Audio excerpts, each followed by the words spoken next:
ازاي تصلح صحتك النفسية. الكايندنس، الكرم والعطاء.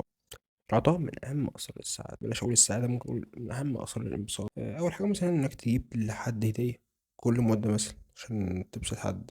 بجد لما تبسط حد هتنبسط بجد، هتنبسط أوي بجد. مش لازم تبسط نفسك كل شوية، ممكن تجرب تبسط حد. أو حاجة ده منها حسنات.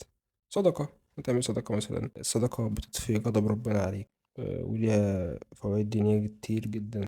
تالت حاجة، ما يبقاش معاك فلوس تدخل مطعم غالي تكسل تدي 20 جنيه بقشيش للويتر. ما تبقاش معفن في الحتة دي. شرط العطاء يكون فلوس بس؟ لا، ممكن يكون كلمة حلوة، مدح كده ظريف. بتفرق مع الناس، بتفرق قوي كمان. فاهم؟ بتفرق من مكانتك عندهم، ولكن مش من دورك. دي قناتي على اليوتيوب فيها فيديوهات كتير ممكن تعجبك، لو عايز تروح تمسي عليها اللينك في البايو. ولو عايز تساعدنا في الحلقات ممكن تيجي على انستجرام، بنعمل حاجات حلوة هناك.